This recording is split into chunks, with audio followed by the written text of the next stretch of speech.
네, 안녕하세요. 네, 그루터기 신학연구소, 하성교사입니다. 네, 여러분, 오늘은 이제, 예언, 교회를 세우는 은사, 우리 성령 침례와 방언, 예언, 이제 신유, 이렇게 총 네 가지를 잡아서, 크게 네 가지를 잡아서 이제 이렇게 하는데, 우리 저번에 성령 침례와 방언을 했습니다. 그리고, 다음 주, 이렇게, 토요일쯤에서 예언을 하려고 했는데, 오늘 조금 시간적 여유를 좀 가지고, 예언까지 좀 같이 좀 이렇게 제작을 해서, 이것은 아마, 미국 시간으로는 월요일, 이렇게 해서, 이렇게 한국 시간으로 화요일경 이렇게 같이 좀 오픈을 하려고 합니다. 네.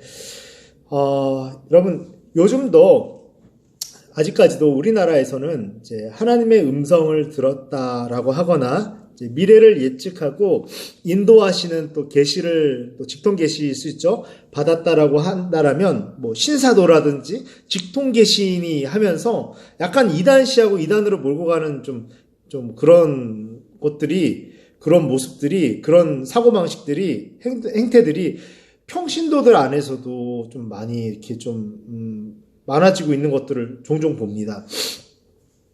우리가 전전 강의에서 또 계시 중지론에 대한 그런 것에 대해서 좀, 것을 반박하고 비판하면서도 그때 설명했습니다. 성경이라는 것은 헌법과도 같은 성경의 원리에 위배되었는지 아닌지 그것부터 이렇게 좀 체크해 봐야 되는데, 그런 것들에는 관심이 일단 없어요. 그냥 감히 내가 스스로 가두어둔 성경의 그 진짜 원리, 하나님은 이 안에 갇혀 계시고 이대로 움직이셔야 돼 라고 하는 딱 거기에 위배되면 열받는 거예요. 이거 이단 아니야? 무조건 이 안에서 이틀 안에서 움직여야 되는데 여기를 벗어나? 라고 그렇게 정죄하기 시작하는 것부터 시작하는 거죠. 그들 스스로가 가두어둬 버린 이렇게 딱 족쇄를 채우는 성경의 진짜 원리, 헌법과도 같은 원리를 그게 뭡니까? 현재적으로 다양하게, 동화책이 아니라 그랬죠? 현재적으로 다양한 모습, 즉 그 원리 안에서 다양하게 역사하시는 성령 하나님을 정말 인정하고 싶지 않은데 그걸 인정해야 되는 상황이 되면 좀 화가 나는 거예요. 그런 목사님들도 많이 계시죠? 저도 목사지만 그런 것들은 되게 교만할 수 있는 겁니다. 그걸 도무지 인정하고 싶지 않은 것이죠. 참고로 예를 들어서 어떤 큰 XX 교회나 선교 단체의 그 예언자들이나 또는 송기철 장로의 예언 역시 성경적인 어떤 이렇게 비판의 근거 없이 무조건 색안경을 끼고 보는 거. 제가 송기철 장로님을 이렇게 변호하려는 건 아니에요. 어떤 그런 이제 현상들을 지금 이렇게 예를 드는 겁니다. 색안경을 끼고 봐요. 하지만 하나님께서는 여러분 제한받지 않으시는 분이라는 전제를 우리는 겸손히 좀 가져야 됩니다. 제한을 받지 않는다라는 말은 우리가 인지하는, 그러니까 보편적으로 하나님의 일하시는 방법에 하나님은 스스로 얽매이지 않는다라는 거예요. 단지 우리가 느끼고 우리가 인지하기에 성실하신 하나님께서 주로 일하시는 방식이 있기는 하다라는 겁니다. 근데 이거를 딱 제안했고 하나님 그동안 그렇게 움직이셨으니까 앞으로도 이렇게 움직이십시오라고 하나님을 족쇄를 채우지는 말아야 돼요, 여러분. 또한 예언을 한다는 사람들을 향해서 그들이 신학을 했는지 그렇지 않은지에 대한 것부터 따지고 보는, 물론 신학을 아는 사람이 틀이 성립되지 않으면 잘못된 아울렛, 잘못된 해석을 할 가능성이야 있겠죠. 무조건 그렇다라는 건 아닙니다. 근데 그런 가능성을 가지고 신학을 안 했으면 넌 무조건 예언할 자격이 없다라고 몰아붙인다라는 것도 주권적인 성령의 권위에 도전하는 게 될 수 있어요, 여러분. 그들의 오류가 없음을 얘기하는 게 아니라 그렇게 한다라는 자체가 성령님께 도전하는 게 될 수 있다라는 겁니다. 무조건 그냥 신학을 했는지 안 했는지부터 따지고 보는 그런 좀 성경적이지 않은 예민함에서 좀 벗어나야 되는데 그냥 그들이 그런 예민함에서 벗어나야 돼요. 그리고 그들이 정말 계시를 받았다라고 선포를 한다라면 그 말하는 그 예언이 성경의 원리에, 헌법과도 같은 성경의 원리에 부합하는지 안 하는지 그것부터 따지는 게 정상인 것이죠. 그것부터 따지는 게 더 하나님을 여러분이 경외하는 교회의 올바른 자세인 거예요. 그렇다고 우리가 어떤 큰 XX 교회나 이런 그런 교회를 비롯한 송기철 장로님이나 예언자들의 인간적인 오류 없다라는 그런 오류가 없는 완전한 가능성을 전제하거나 그들의 무오류 가능성이나 잘못 해석될 가능성이나 위험성을, 그리고 그들의 성화가 완전히 성숙됐을 거라는 것을, 성화가 잘못되면 해석도 막 가시처럼 나올 수 있어요. 근데 그런 성숙도까지 맹신할 필요는 없습니다. 그들을 변호하고자 하는 얘기는 아니에요. 단지 그들이 사도들의 권위와는, 그러니까 사도들이라고 말하는 것은 우리는 그때 그 예수님 당시에 직속 사도들과 동일한 권위를, 그러니까 동일한 능력을 가지고 동일한 기적을 행한다라고 말씀드렸지만 그들이 성경을 쓸 수 있었던, 정립할 수 있었던 그들의 권위는 또 따로 있는데 그런 권위와는 다름을 인정해야 돼요. 그렇다고 해서 우리가 사도들과 다른 능력을 행해야 된다는 건 아니지만 성경을 정립할 수 있던 기준을 세웠던 그들의 권위와는 다릅니다. 그들의 권위를 가질 수는 없어요. 그걸 인정해야 됩니다.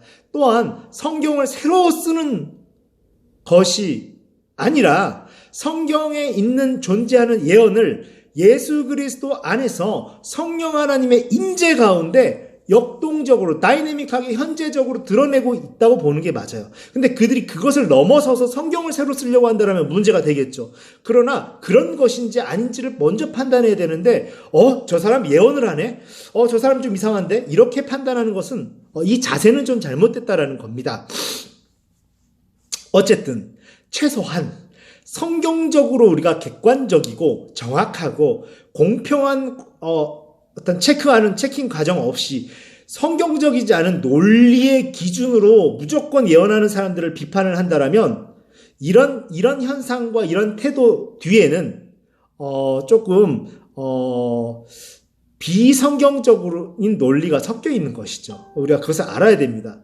여러분, 최소한 계시가 무엇인지, 그리고 특별 계시라는 주어진 말씀의 원리 하에 실천적인 그런 상황에서 사적으로 주어지는 계시가 정말 불가능한지 그런 걸 성경적으로 먼저 고민해보고 연구해보고 고찰해 보는 것이 먼저예요. 그게 순서예요. 그렇게 함으로 인해서 그럼으로 인해서 계시 또는 예언 이런 단어만 들어도 막 벌벌 떨고 이단으로 취급하는 그런 근거 없는 성경적이지 않은 자세는 좀 태도는 멀리해야 됩니다. 물론 그런 사람들의 해석으로 잘못될 가능성과 위험성은 저는 있을 수 있다고 얘기했어요. 그게 없다는 게 아니에요. 그러나 우리가 먼저 그렇게 벌벌 떠는 태도는 순서가 아니라는 겁니다. 여러분, 그리고 간단하게 좀 전에도 말씀드렸지만 그러니까 이제 칼빈이 예언의 은사에, 저는 칼빈 좋아하지만 칼빈이 저지른 실수가 있어요. 예언의 은사에 대해서 설명을 합니다. 마치 그가 다른 기적들을 그냥 상징화해버린 것처럼, 너무 열받은 나머지 나중에는 그냥 상징화해버렸다고 제가 말씀드렸죠. 이건 칼빈의 실수예요. 칼빈은 훌륭한 사람이지만 칼빈이 실수한 부분입니다. 그래서 그냥 그 논리 그대로 예언 역시 단지 설교를 하는데 필요한 감동이고 지혜라고 그냥 딱 정의해버립니다. 정말 예언이, 그럼 성령은 더 이상 역사할 수도 없고 현재적으로 역사하면 안 되는 분이 되는 거예요. 결국 여러분, 성령이 역사해서 우리가 잘못 해석할 위험성과 성령이 역사할 수 없는 거는 다른 겁니다. 결국 칼빈은 예언의 은사를 그냥 말 그대로 좀 위험할지라도 그 예언이 가능한 은사로 인정하기가 싫었던 거예요. 그래서 그런 이해할 수 없는 논리를 만들어낸 거죠. 여러분, 칼빈주의자들이라 할지라도 이건 인정해야 돼요. 칼빈이 나쁘다라는 게 아니에요. 칼빈이 실수한 부분은 실수한 겁니다. 여러분, 인정하셔야 돼요. 그러나 우리는 굳이 우리에게 주어지는 예언, 하나님께서 우리의 어떠함과 우리의 성숙도와 상관없이 우리의 성화와의 정도에 상관없이 그냥 부으시는 예언을 사도들의 예언과 동일한 것으로 인정하는 부담을 가질 필요가 없어요. 왜 그렇게 하면 예언을 함부로 못하게 되는 거예요. 이와 관련해서 웨인 그루뎀이라는 조직 신학자는 다음과 같이 얘기합니다. 예언에 대한 최근에 우리가 논의되는 것들은 정말로 잘못 이해되는 부분이 너무 많다. 예언이 끝났다고 논쟁하는 사람들은 신약 시대나 혹은 오늘날 예언이 절대적인 신의 권위를 가지고 있어야만 한다고 계속 주장을 한다. 이러니까 부담되는 거죠. 막 예언하는 사람을 떠받들어야 될 것 같으니까. 예언이 과대평가될 것이라는 위험성이 있고 또한 예언이 모두 거절될 것이라는 또 반대되는 위험성도 있어요. 이와 같은 일반적인 그런 흑백 논리의 잘못을 피하기 위해서 우리는 예언의 권위가 어느 정도인지를 정확하게 이해를 해야 된다는 것입니다. 예언의 권위는 우리가 어떤 것에 주목하도록 포커스하고 잠깐 집중하도록 하기 위해서 하나님이 다른 사람들을 부족한 사람들을 사용해서 쓰시는 행위인 거예요. 그 쓰시는 사람들이 완벽한 게 아닙니다. 그러나 그럼에도 불구하고 인간의 해석과 실수가 인풋은 올바른데 아웃풋이 오해석 될 수 있고 실수가 포함될 수 있는 것으로 이해돼야 돼. 그걸 전제로 깔고 들어가야 됩니다. 따라서 예언은 지금도 이루어지는 예언은 성경 말씀에 의해서 컨트롤되고 해석되어져야 합니다. 그리고 고린도전서 14장에 나타난 바울의 지시에 따라 규제되고 분별되어져야 됩니다. 바울이 하지 말라가 아니라 규제를 이야기했다는 것 자체가 계속 이루어져야 된다는 것을 반증하는 이야기예요. 간단히 말하자면 이 고린도전서 14장을 현대적으로 적용하는 것은 곧 바울이 데살로니가에서 말한 것과 같은 것이다. 성령을 소멸하지 말라. 위험할지라도 성령을 소멸하지 말라. 위험한 성경 그 오해석에 대한 예언에 대해서 해석이 잘못될 가능성이 있다 할지라도 성령을 소멸하지 말라. 예언을 멸시하지 말고 범사려 헤아려서 성경적으로 체크하고 재해석해서 좋은 것을 취하라. 하나님이 지금 무엇을 말씀하신지를 취하라라고 데살로니가 전서 5장 19절 21절 그렇게 이야기하고 있죠. 이게 이제 웨인 그루뎀이라는 조직신학자가 한 이야기입니다. 이와 같은 관점에서 여러분 볼 때요, 칼빈의 사고방식은 그러니까 눈에 보이는 대로 해석을 하는 오류를 많이 범한 거죠, 사실은. 칼빈도 사람이니까 그럴 수 있어요. 초대교회 공동체의 역사와 사도행전과 복음서를 그냥 무시해버리고 특히 교회사 가운데 있었던 부분적이고 역사적인 현상, 즉 성도를 수동적으로 그냥 청중처럼 만들어버린 거예요. 그냥 학생들처럼, 그냥 듣고 있는 학생들처럼 청중화해가지고 오직 권면하고 가르치기만 하는 분위기를 그냥 상상하면서 예언의 은사를 정의해버린 겁니다. 예언은 그렇게 쓰는 거야. 그렇게 청중화된 성도들을 가르치는 지혜로만 예언이 쓰여야 된다. 예언은 그런 거야. 라고 그냥 자기 마음대로 해석해버린 거예요. 예언은 그런 게 아닌데. 성령님은 더 이상 그 이상으로 역사하시면 안 되라고. 거기에 맞춰서 그 예언의 기능과 축소해버리고 성령님의 역할도 딱 정해버립니다. 칼빈은 이 부분만큼은 성령님한테 좀 분명히 혼나야 돼요. 잘못한 겁니다. 저 역시 모든 신학적 사고가 칼빈 없이는 불가하지만 우리가 반성할 것은 반성해야죠.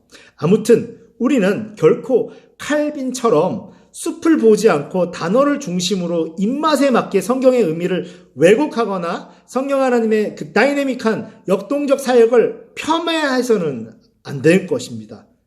먼저 예언에 대해서 우리의 단순하고 왜곡된 관점을 다시 정리할 필요가 분명히 있어요. 그것은 이로 인해서 실제로 예언하는 자들이나 지금도 예언자를 통하여 받은 자들이나 흑백 논리의 사고로 자꾸 예언에 대해서 인지합니다. 그로 인해서 혼란이 있어와요. 예언을 하면 저 사람은 무조건 떠받들어야겠다. 또 예언을 안 하면 저 사람은 안 되겠다. 이런 식으로 하니까 예언자를 인정할 것인가 말 것인가 문제부터 벌써 되는 거예요. 왜냐하면 인정하면 떠받들어야 되니까. 이런 혼란, 흑백 논리적인 혼란이 있었던 것이죠. 자, 여전히 여러분 계시, 하나님이 말씀하시는 지금 진짜 말씀하시는 계시라는 것에 대해서 성경 말씀으로 주어진 것과 준하는 것으로 생각해야 된다는 압박감을 좀 버리세요. 그러면 편해집니다. 그렇게 권위를 높일 필요도 없어요.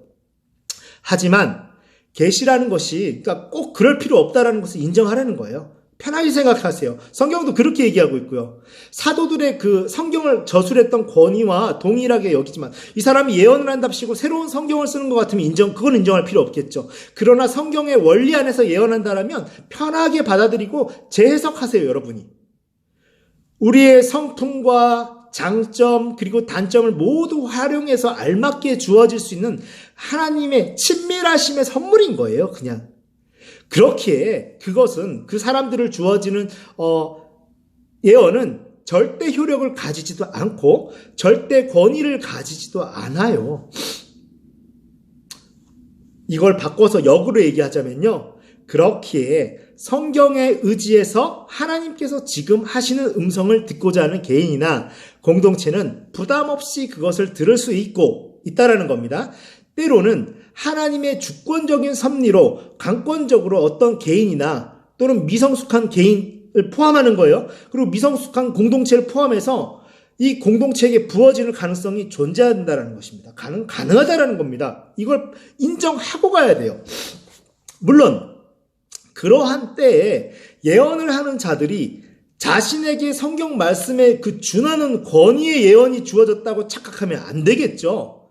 그리고 그 주어지는 그 예언을 우리에게 주어지고 기록된 말씀인 성경과는 상관없이 스스로 성경을 써가면서 절대성을 부여하고 사람들을 컨트롤하고 교회 공동체의 혼란을 야기하거나 막 그 예언을 듣는 자들 역시 그를 맹신하다가 상처를 받는 뒤에 성경과는 상관없는 기준을 세워버려요. 아무나 예언하지 마. 예언은 불가능해라는 이런 딱 그 안전 바리케이트를 쳐버립니다. 그게 여러분의 현 주소예요, 지금.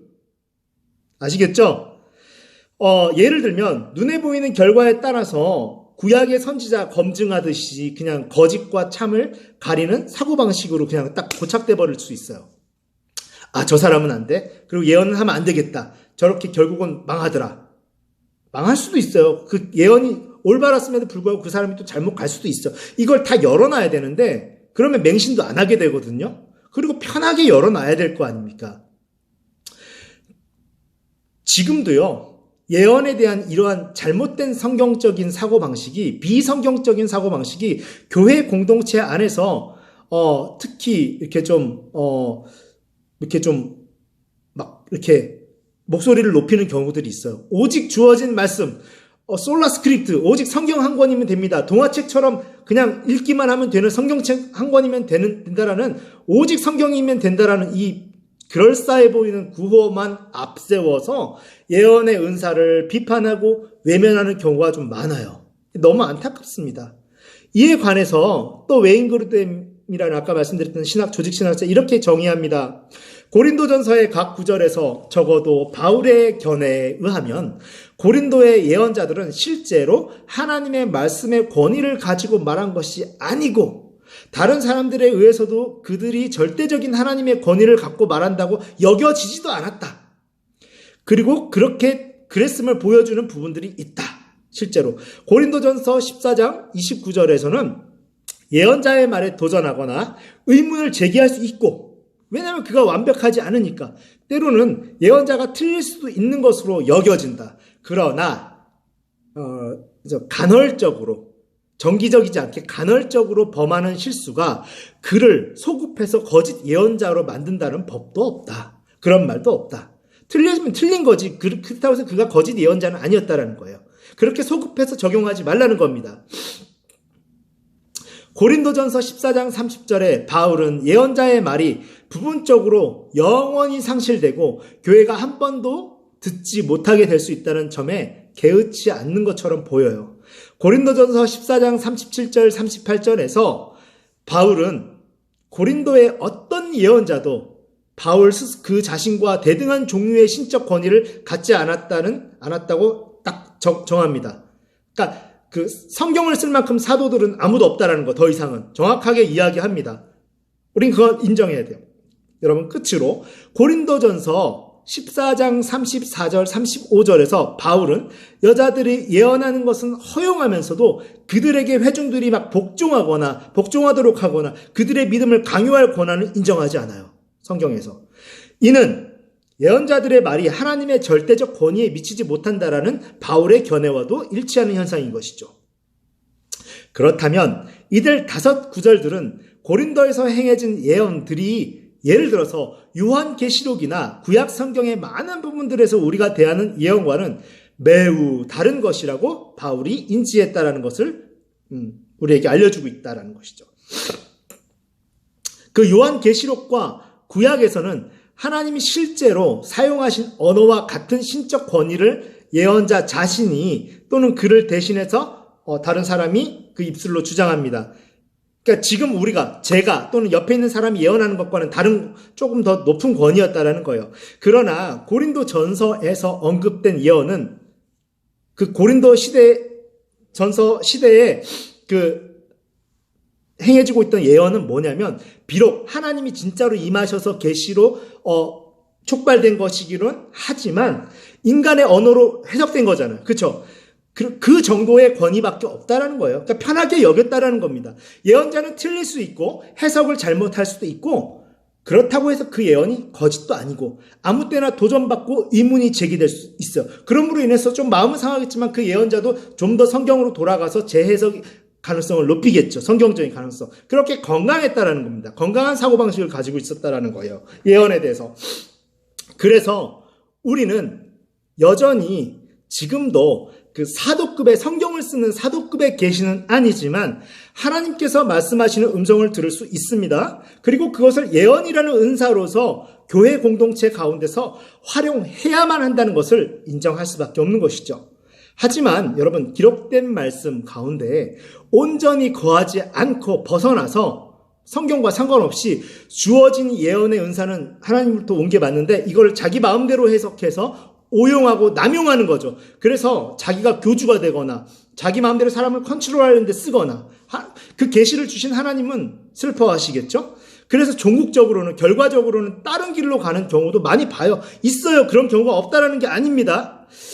그렇다고 그들이 애당초 받았던 그 은사가, 조건 없이 받았던 은사가 하나님으로부터 오지 않았다라고 그렇게까지 몰아갈 필요는 없는 거예요. 그들이 잘못 해석하고 잘못 썼을 뿐이에요.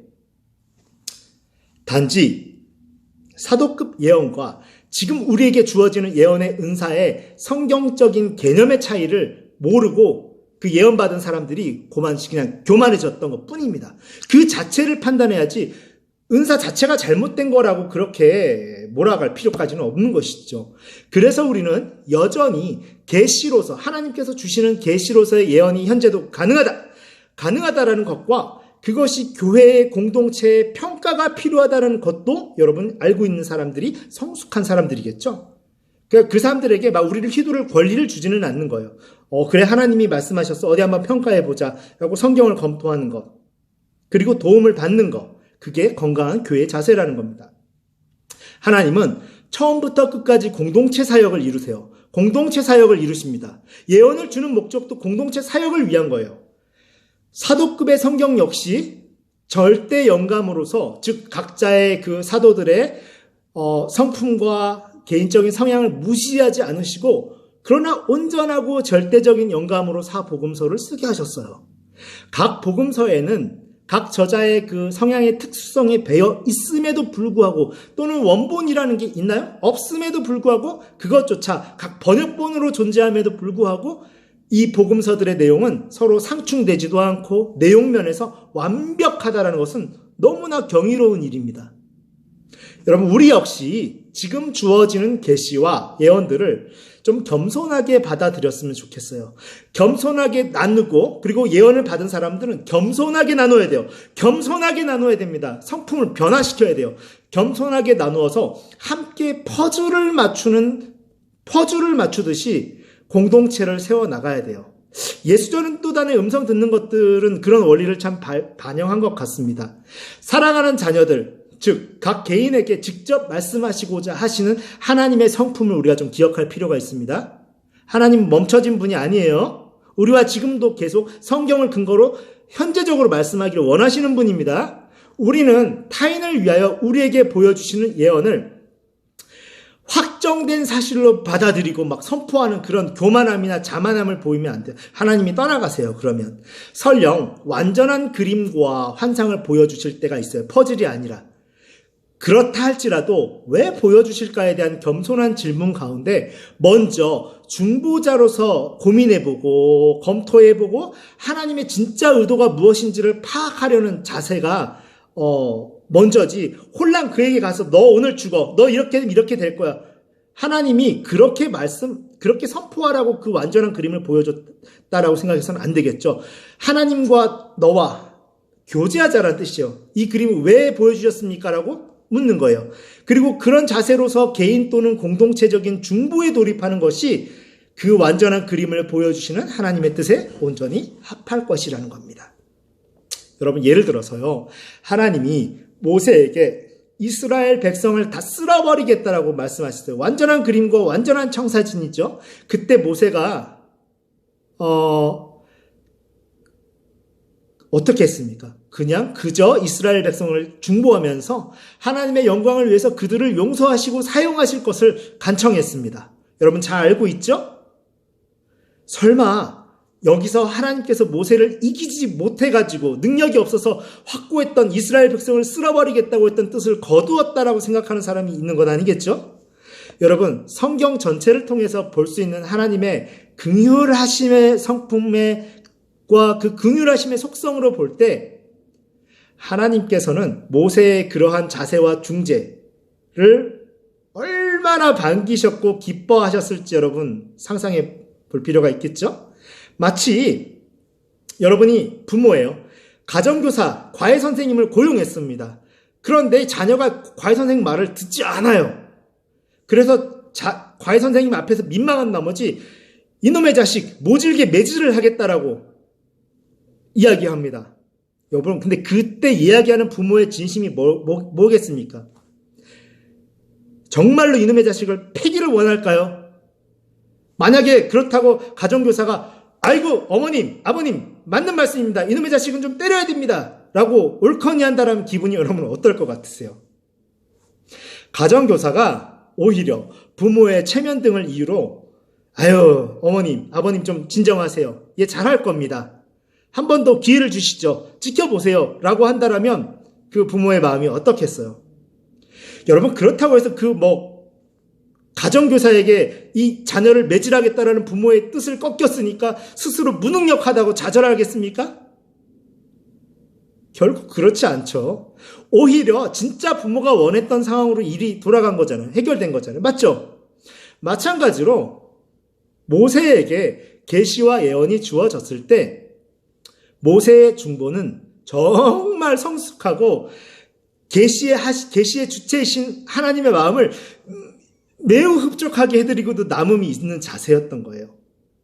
여러분 오늘날 우리 역시 공동체 가운데 주어지는 예언의 진짜 의도가 무엇인지를 파악하려는 겸손이 예언 받는 사람들에겐 정말 중요할 겁니다.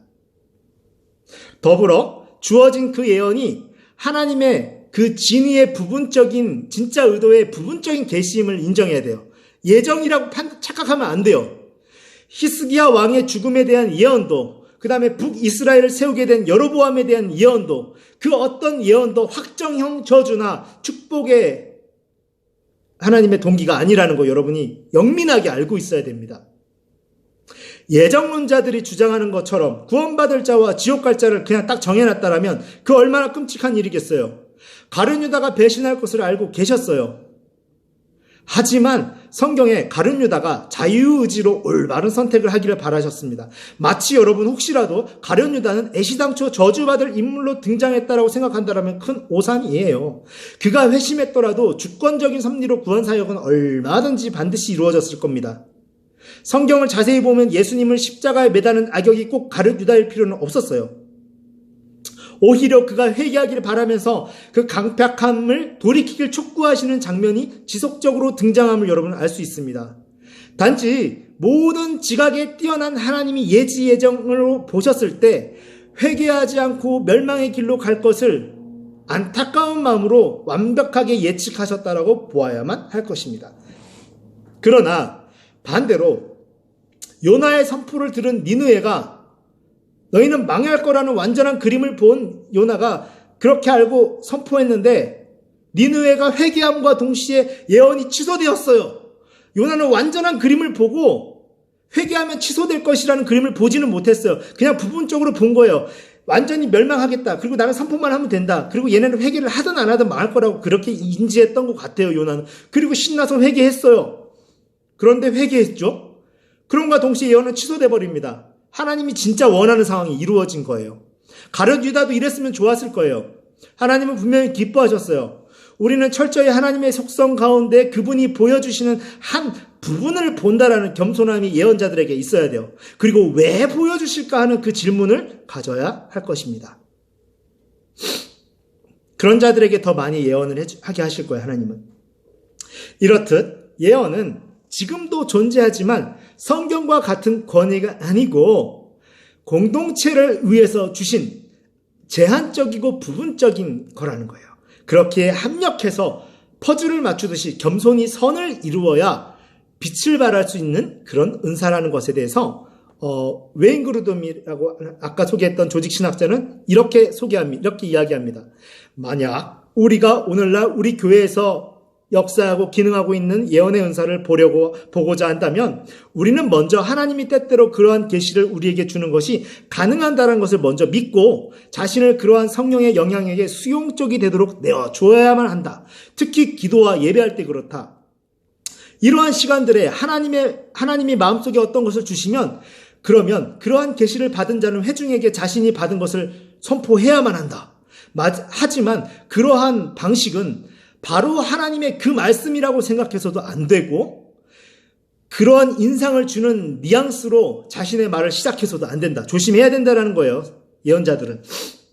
즉 말하는 사람은 예언을 대언하는 사람들은 주님이 말씀하십니다. 또는 하나님의 말씀을 들으세요. 라는 식으로 얘기해서는 안 된다라는 거예요.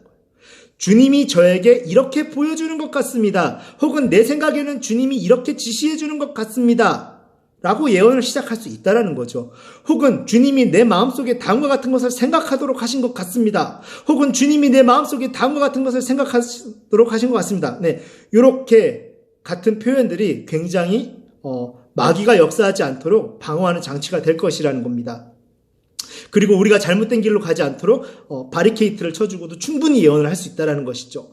바울은 그러한 생각이나 직관 같은 것을 계시라고 불렀다라는 거예요. 바울이 계시가 뭐냐? 그런 직관을 계시라고 불렀다라는 겁니다. 그런데 왜 계시가 중지되었다고 하고 계시가 불가능하다고 얘기하는 거냐요? 라는 거죠. 하나님으로부터 온 그러한 자극과 어떤 그런 느낌들과 영감들을 모여있는 회중에게 서슴없이 말하는 것을 예언이라고 했다라는 거예요. 사도 바울도. 이 신학자는 그렇게 얘기합니다. 이것은 지금 예언하는 자신의 이해와 해석의 그 잘못될 수 있는 가능성이 그 예언 안에 들어있을 수 있다라는 겸손한 인정인 거예요. 그래서 이것은 공동체의 평가와 테스트가 필요합니다. 예언은 해야 되지만 그 예언에 대한 평가와 성경적인 테스트가 필요합니다. 이것을 받아들여야 돼요. 예언하는 자들은. 그런 것들을 거부하려고 하면 안 됩니다. 하지만 이것은 그럼에도 불구하고 교회의 유용한 기능을 가지고 있어요. 이런 위험성에도 불구하고. 이것은 우리로 하여금 또 다른 문제로 인도합니다. 이러한 하나님의 계시들이 가치 있는 것이라 할지라도 그것은 또한 제한되어 있다는 것이에요. 뭐냐면요, 이것들은 우리가 부여하는 그 권위와 중요성에 있어서 성경과 경쟁해서는 절대 안 되며 이것들은 교회에 의해서, 특히 교회 지도자들에 의해서 계속적인 평가가 없이 그렇게 계속 남용되도록 또 허용해서는 안 되고 제한해야 됩니다. 단 모든 사람은 그 계시가 부분적이며 예언하는 자에게 또 선명하지 않을 수 있고 예언하는 자 편에서 오해된 이해나 신학적 이해나 해석의 요소를 충분히 포함하고 있을 수 있다는 것도 감수하고 그것을 들어야 돼요. 그리고 인정해야 돼요. 예언하는 것이 어떤 엑스터시한 황홀경적인 행위가 아니기 때문에 질서 있는 행동을 위한 성경적 규율이 반드시 뒤따라야 되고요. 아무도 예언하는 사람이 성령에 의해서 억지로 막 그냥 귀신 들린 것처럼 스위치된 것처럼 예언하는 것은 성령의 인격성에 맞지 않아요. 성령은 인격을 멈추고 자신의 말을 하지 않아요. 우리 인격 가운데 역사하세요. 그러니까 막 그 무당들이 스위치 되는 거죠. 스위치. 그냥 귀신이 있으면 내가 없고 내가 없으면 귀신이 있는 거. 이렇게 딱 있는 게 아니라 나의 인격이 살아있는 가운데 역사하시는 거기 때문에 어떤 예언할 때 통제력을 잃거나 혹은 주위 상황에 대해서 인식하지 못하는 그런 마탱이가 간 상태에서 예언이 되는 것은 여러분 성경적일 수가 없기 때문에 그것은 허용해서는 안 된다라고 이렇게 이 신학자도 조직신학자가 이야기하고 있습니다. 여러분 또한 예언은 하나님의 나라와 공동체를 세움에 그 기능이 있는 거예요. 그 목적이 있다라는 겁니다. 참으로 안타까운 것은 종종 우리나라 대한민국의 그 무속적인, 그 무당적인 영향이 그동안 이러한 기능을 무색하게 하고 그냥 오해하게 만든 경우도 너무 많았어요. 예를 들어 볼게요. 자신의 사적 욕구와 덕을 세우기 위해 그것을 활용하는데 아무 꺼리낌이 없는 모습들이 있어 왔어요. 기독교인들이, 예언하는 사람들이. 우리는 예전에 교회에서 혹시 이런 간증을 종종 들어본 적이 있을 겁니다. 저는 들어봤어요. 청년 때. 그건 어떤 거냐면 바로 목사님들이 신학생 시절에 하나님이 한 자매를 당신의 배우자라고 말씀하시는 감동을 주셔서 그 자매에게 선포한 결과 그 자매는 울며 겨자 먹는 심정으로 순종하는 마음으로 헌신하면서 나와 결혼했다라는 간증이죠. 아주 당당하게 이야기합니다. 요즘도 이런 일이 있다라면 교회에서 이런 간증이 목사님들의 입에 통해서 일어난다면 안타까운 일입니다. 그런데 이러한 일이 왜 생겼을까요? 그것은 아마도 예언의 기능에 대해서 우리가 너무 모르고 있었던, 신학적으로 모르고 있었던 결과이기도 합니다. 아픈 결과인 것이죠. 물론 하나님이 간절한 마음 가운데 계시 또는 환상 등으로 충분히 그 자매를 보여주셨을 수도 있어요. 가능합니다. 하지만 그렇다고 해서 신이 나서 그냥 선포해버리면 될까요? 그렇지 않죠. 그야말로 하나님의 성품과 인격과 마음에 부합하지 않는 그냥 비성경적인 해석의 실천인 거예요. 여러분, 삼위일체 하나님은요, 인격적인 분입니다. 그 뒤에 숨으려고 하지 마세요. 하나님의 존귀한 형상인 사람에게는 하나님을 닮은 인격이라는 것이 있어요. 때로는 하나님이 우리에게 어떠한 믿음의 행위를 하도록 계시하시고 요청하실 때가 있다라는 겁니다. 그러나 인격적인 부분에서만큼은 하나님의 주권적인 섭리 가운데 그 인격을 존중하세요. 그게 하나님이세요. 그런데도 그게 모세가 알고 있었던 하나님이고, 그런데도 단순하게 그냥 믿음의 행동이라는 그런 미명 아래 인격적인 대상을 공포와 좌절로 몰아넣고 자기랑 결혼하게 만들고 예언의 기능을 수행하려는 것은 잘못된 거예요. 여러분, 예언의 기능이 공동체와 궁극적인 하나님 나라의 덕을 세우는 데 목적이 있다는 것을 이해하고 인지한다면 결코 그렇게 이기적인 동기로 예언의 은사를 오용하고 남발하지는 않게 될 겁니다. 물론 우리의 결혼과 사랑이라는 인격적인 부분에도 때로는 도우시고 관여하실 수 있어요. 하지만 이러한 부분들을 우리는 섣불리 자기중심적인 선포가 아니라 합력하여 선을 이루도록 함께 중보하고 기도해 봄으로써 그 성취를 이루어가는 성경적인 자세를 가져야 될 겁니다. 여러분, 웨인 그루뎀, 아까 말씀드렸던 조직신학자가 이와 관련돼서도 이렇게 얘기합니다. 예언의 기능에는 덕을 권하고 권면하고 위로하는 기능이 있다. 이러한 것들은 예언에 의해서뿐만 아니라 매우 다양한 언어 활동들을 통해서 성취될 수 있는 결과들이다. 이러한 목적들을 성취하기 위해 예언은 사적으로 기능하지 않고 오직 타자에게 유익을 주는 목적으로 기능할 것이다. 예언의 큰 중요성은 이것이 성령께서 주신 계시에 의한 어떤 것에 근거하고 있다는 것이며, 그래서 이러한 사실은 종종 예언이 회중 모임에서 순간의 필요에 대해서 강력하게 말하는 것도 허용한다. 예언은 미래에 대한 예견을 포함할 수도 있다. 충분히 그 무당이 예언하는 것처럼 예언할 수 있다는 거예요. 하나님이 어떤 큰 그런 경륜적으로 역사하시는 일에 대해서는 예지 예정이 아님에도 불구하고 어떤 경우에는 하나님이 목적한 일은 예지 예정이 될 수도 있어요. 이거는 사람의 영혼에 대한 결정이 아닌 거예요. 어떤 행해지는 일들에 대한, 사건들에 대한 것이죠. 다른 사람에 대한 사랑의 태도가 동반되는 것이 예언을 사용하는 것에 있어서 필수적이었고, 예언이 어떻게 기능해야 하는가에 대한 바울이 말하는 많은 지침에 배어 있다라는 거예요. 이게 바로 또 조직신학자의 이야기입니다. 여러분, 그러나 그렇다고 해서 예배 가운데 성도를 수동적인 청중석으로 다시 몰아놓으면 안 되겠죠. 성경의 원리 안에서 예언이 종속되고 하나님이 세우신 지도력의 통제를 적절히 받는다는 명목으로 예언 은사 받는 사람의 기준을 정해버리거나 또는 성경대학을 이수하거나 하는 등의 방식으로 이런 사람만 예언할 수 있다는 방식으로 규정해버리면 좀 안전할진 몰라도 절대 안 됩니다. 설령 미성숙하고 어렴풋한 예언이나 그 감동조차 공동체 안에서는 오히려 장려되는 훈련이 여러분 필요하다는 겁니다. 성령은 한 분이시며 한 뜻으로 좋으신 하나님의 뜻을 퍼즐처럼 맞추어가는 분이시라는 것을 거듭 기억하시기를 바랍니다. 여러분, 저의 선배시는 소윤정 박사, 소윤정 교수님도 이렇게 얘기합니다. 이슬람의 선지자로 알려진 무함마드가 두려움과 공포와 강압 가운데 입신을 그냥 경험하듯이 그렇게 통제불능으로 공동체를 지배하고 어지럽혔다라고 이렇게 증명하고 있어요. 그런데 그런 것은 결코 성령의 역사가 아니라고.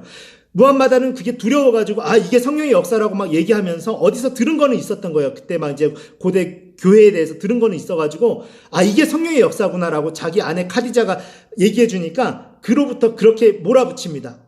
근데 그거는 성령의 역사가 애당초 아니었어요. 성령은 그렇게 입신하듯이 공포와 좌절로 몰아가고 사람에게 입신하지는 않습니다. 그러니까는 소윤정 박사가 얘기하는 거는 절대로 무함마드 자신이 주장하는 것처럼 절대로 그는 처음부터 성령을 받은 게 아니었다라고 얘기합니다. 그렇게 이러한 전제하에 오히려 성령의 주권적으로 말씀하시고 계심을 우리는 인정하고 장려해야 하는데 또 이런 것들을 좀 우리는 장려해야 되죠. 마지막으로 다시 그렇게 장려해야 되는 것입니다. 자, 여러분, 예언의 은사가 누구에게나 주어질 수 있다는 사실은 오늘날 정리합니다. 모든 그리스도인들에게 성령에 의한 자극에 민감할 것을 권면하고 있습니다. 왜냐하면 그것은 회중의 유익이 되는 예언으로 인도할 가능성이 매우 높기 때문입니다. 모든 그리스도인에게 허용되는 이 예언의 능력은 또한 교회들로 하여금 누구나 기여할 수 있고 성숙도에 상관없어요. 다른 은사들과 함께 예언의 은사를 사용하는 것이 허용되는 공동 예배의 시간을 주일 아침이 아니라면 다른 때라도 가질 것을 여러분 오히려 교회에서 권장합니다. 멈춰져 있다면 교회에서. 고린도전서 14장의 안전장치를 따를 필요가 있겠죠. 목사님들 불안하시면 고린도전서 14장 안전장치를 따르세요. 따르면 젊은 그리스도인들도 예언을 금지할 필요가 없습니다. 감히 어디 젊은 사람들이 장로들 앞에서 목사 앞에서 예언하나 이런 얘기 하지 마시고 고린도전서 14장의 안전장치를 세우시고 다 예언하게 하세요. 오해석의 가능성이 있을지라도 위험성을 감수하고 그렇게 하셔야 됩니다. 그게 성경적인 겁니다. 그러나 성령은 은사들을 그의 뜻대로 나누어 주시기 때문에 누구조차도 자기가 예언의 은사를 못 받았다고 혹은 또는 간헐적인 예언조차 받지 못하고 실망할 필요도 없어요. 받은 사람을 컨트롤하지 말라라는 겁니다. 너무 심하게. 제한하지는 마세요. 테스트는 하고 검증은 거쳐야 되지만 그 자체를 말 못하게 하거나 목사의 권위를 거치도록 그렇게 하지는 마세요. 과거에 예언을 한 사람들은 이 은사를 소홀히 해서도 안 되고요. 감사하고 계속 지속해야 됩니다. 이 은사가 지속적으로 주어진 것이라고 소유된 것이라고 착각하고 그렇게 해서도 안 되고 자기가 통제할 수 있다라는 생각을 가졌어도 안 돼요.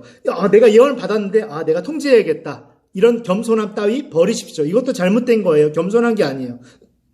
그렇게 함으로 인해서 자기가 결심만 하면 언제든지 나는 예언할 수 있고 너에 대해서 예언해 줄 수 있어. 이런 무당처럼 생각해서도 안 돼요. 그냥 하나님이 지금 예언하게 하실 때만 겸손하게 예언하라는 거예요. 참지도 말고 아무 때나 내가 하고 싶을 때 한다는 것도 아니고 주실 때 바로 그 자리에서 겸손하게 테스트를 거치면서 하라는 겁니다. 여러분 결론입니다.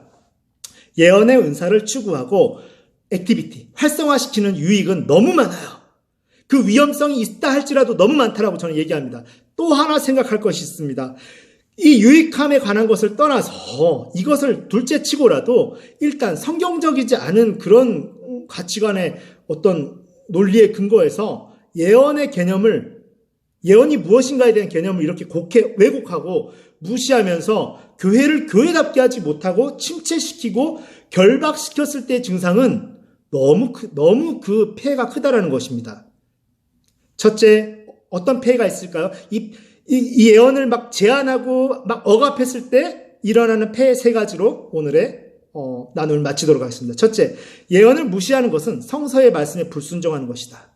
그것 자체가 우리의 교회에 부정적 결과가 있을 것이라는 충분한 이유가 되며 적어도 우리가 순종하면 우리의 것이 되었을 축복을 다 받지 못하게 하는 행위. 이게 첫째 폐해입니다. 둘째 폐해, 예언을 억압했을 때 두 번째 폐해는 예언의 은사가 없으면 우리는 아마 하나님과 친밀해지는 한 가지 요인을 잃게 된다는 거예요. 우리의 일상생활에서 하나님의 충동에 대한 민감성을 잃게 되는 것. 이게 그 위험성보다 더 큰 위험입니다. 셋째, 예언을 제한하고 억압했을 때 우리가 가질 수 있는 폐해, 안 좋은 점. 세 번째는요, 우리는 우리의 예배에서 어느 정도의 생동감과 하나님이 바로 지금 이 순간 우리에게 역사하신다라는 것을 목격함으로부터 오는 경외심과 우리에게 진실로 하나님이 여기에 계신다라고 감탄하도록 만드는 그 압도적인 경이감을 경험할 수 없게 될 것입니다.